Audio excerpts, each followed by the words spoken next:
Hello मेरे प्यारे बच्चों, आज की इस वीडियो में मैं सामाजिक विज्ञान का बहुत ही इम्पोर्टेंट आपके लिए 10 प्रश्न लाया हूं जो आपके एग्जाम में पक्का लड़ेगा ही। तो यहाँ पर 100% गारंटी के साथ चलिए जो प्रश्न बता दूंगा ना, आप भी कहोगे क्या प्रश्न है और ये प्रश्न पक्का लड़ते ही हैं। तो यहाँ पर 100% थाम लीजिए विश्वास के साथ और सभी को रट लो भाई। अब अंतिम समय आ गया है, ठीक है। ये बहुत इम्पोर्टेंट समय है, बहुत इम्पोर्टेंट है। अगर आपने इस वीडियो को स्किप कर दिया तो समझ लीजिए आपने अपना 10 नंबर का क्वेश्चन है, मतलब यहाँ पर जान लीजिए आपने 20 नंबर आपने खो दिया। ये 20 नंबर आपके यहाँ से गारंटेड आने ही हैं, इसमें से क्वेश्चन पकड़े जाने ही हैं आप। और आप एग्जाम में जब बैठोगे देखोगे खुद से यहाँ पर पहचान लोगे। चलो हम दिखाते हैं आपको यहाँ पर हमारे कौन कौन से प्रश्न हैं। तो पहला प्रश्न बच्चों, ये भारत इतिहास का है हमारा और ये हर बार रिपीट करता है। ये वाला क्वेश्चन न कहीं पर भी देखोगे इतिहास में न इतनी बार आता है, इतनी बार आता है, इतनी बार रिपीट करता है ये प्रश्न कि आप पूछो मत। भारत में राष्ट्रवाद के उदय के कारण, भारत में राष्ट्रवाद क्यों उदय हुआ? तो भारत में राष्ट्रवाद यहाँ पर उदय होने का कारण यहाँ पर मैं उत्तर के साथ आपको बता रहा हूँ, ये नहीं कि आपको सिर्फ यहाँ पे प्रश्न ही बताऊंगा बच्चों। यहाँ पर सभी प्रश्न को उत्तर के साथ मैं बताऊंगा जिससे आप वहाँ पर एग्जाम में लिख पाएँ। तो यहाँ पर भारत में राष्ट्रवाद का उदय कौन था? ब्रिटिश शासन के अत्याचारों के कारण हुआ। अंग्रेज अंग्रेज क्या करते थे? शोषणकारी अंग्रेज क्या थे? हमारा शोषण करते थे। शोषणकारी नीतियां भारतीयों पर लगाते थे। भारी कर मतलब बहुत ज़्यादा टैक्स लगाते थे। व्यवस्था बहुत, भारतीय उद्योग के विनाश ने लोगों में असंतोष पैदा की। अगर हमारा इंडस्ट्री और हमारी कंपनियां बंद होने लगेगी तो हमारे अंदर हमारा काम और धाम सब कुछ बंद हो जाएगा। इससे हमारे बीच असंतोष जन्म लिया और जिसके कारण हमने इसका विरोध किया। तो पश्चिमी शिक्षा, समाचार पत्र और रेलवे ने राष्ट्रीय चेतना फैलाने में योगदान दिया। 1857 की क्रांति ने स्वतंत्रता की भावना को मजबूत किया और भारतीय राष्ट्रीय कांग्रेस की स्थापना ने राष्ट्रवाद को संगठित रूप दिया और इस प्रकार सामाजिक, आर्थिक और राजनीतिक कारणों से भारत में राष्ट्रवाद का उदय हुआ। बच्चों यहाँ पर ए वाला याद कर लीजिएगा, ए 5 नंबर का क्वेश्चन, 4 नंबर का क्वेश्चन आ ही जाता है, ठीक है। तो यहाँ पर काफ़ी अच्छे से याद कर लीजिएगा। अब यहाँ पर दूसरा वाला हमारा क्वेश्चन है कि गांधी के प्रमुख आंदोलन का वर्णन। कौन कौन सा गांधी जी का एक प्रमुख आंदोलन था? ये क्वेश्चन बहुत इंपॉर्टेंट है, बहुत बार पूछा गया। तो यहाँ पर गांधी जी के बारे में आपको काफ़ी अच्छे से बताना है और समझाना है।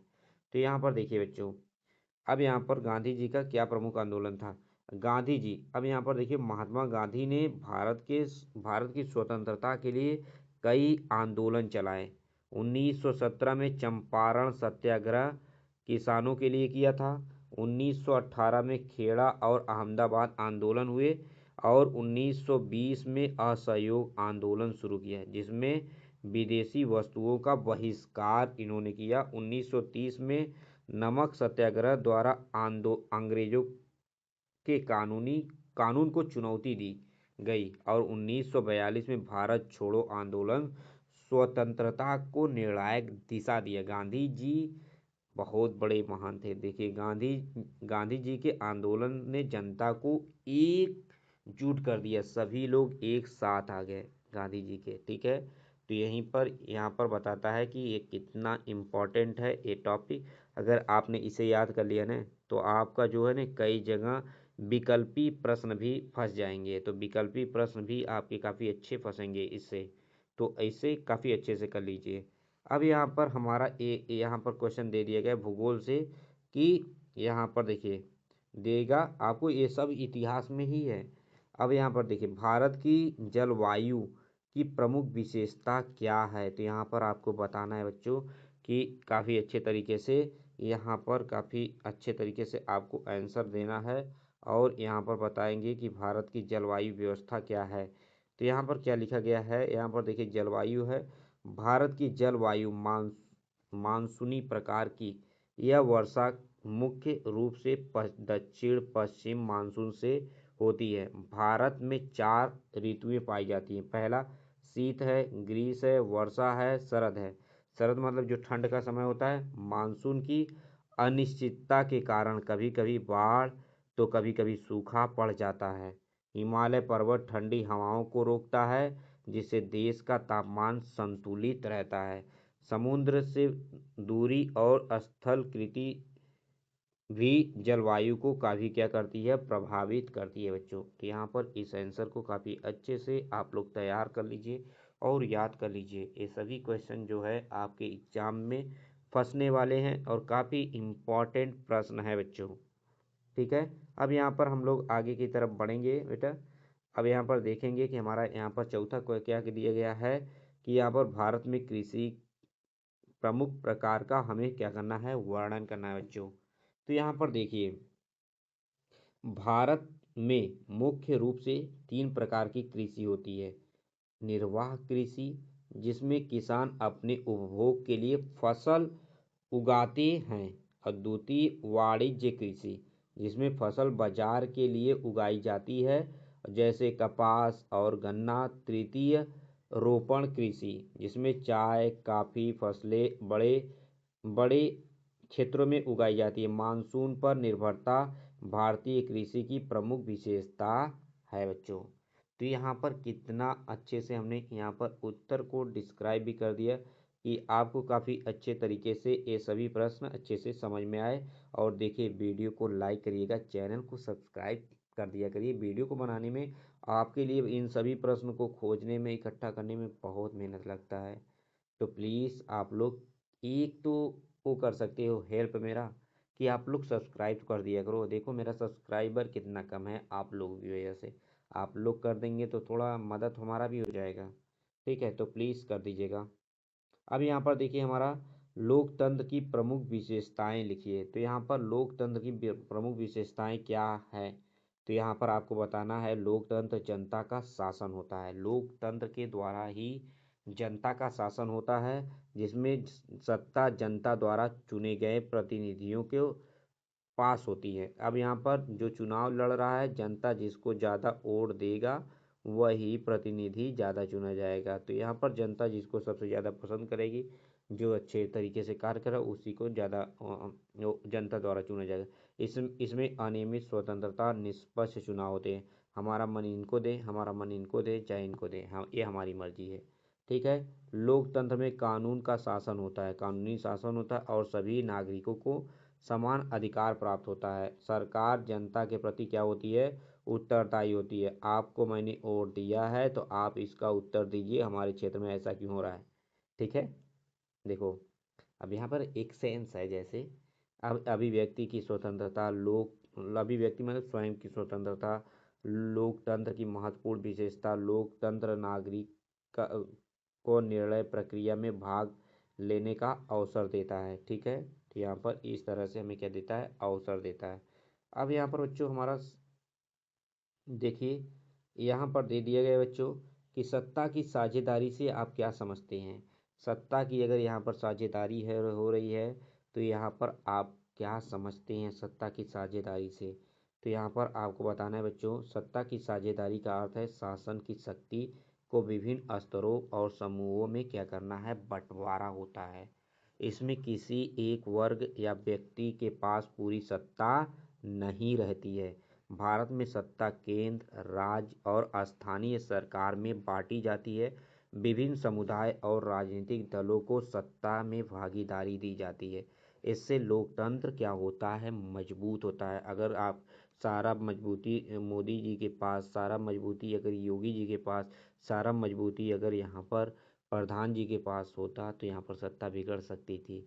लेकिन यहाँ पर सारा शक्तियाँ न प्रधान के पास है, न सारी शक्तियाँ के राज्य के मुख्यमंत्री के पास होता है, न सारा पावर राज्य के प्रधानमंत्री के पास होता है। इन शक्तियों को बांट दिया जाता है, जिससे लोकतंत्र क्या होता है बच्चों, सुरक्षित रहता है। ये बात आप समझ गए। तो अब यहाँ पर देखिए अर्थशास्त्र की बात आ रही है, यहाँ से कई क्वेश्चन आते हैं।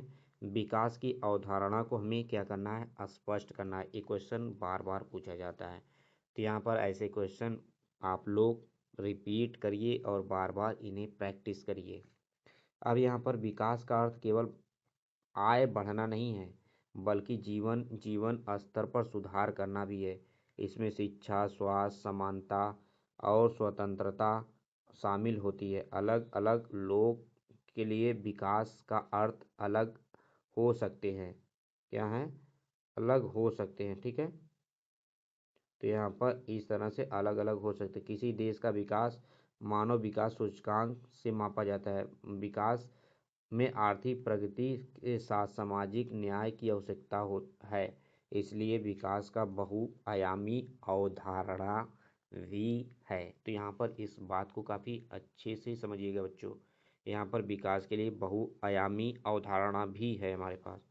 अब यहाँ पर हम क्वेश्चन और एक देखते हैं, जो यहाँ पर वैश्वीकरण क्या है। ये वाला क्वेश्चन तो 100% आता है। यहाँ पर 100%, इसमें कोई वो नहीं है, आपको 100% देगा ही। अब यहाँ पर देखिए बच्चों, वैश्वीकरण से हम क्या समझते हैं।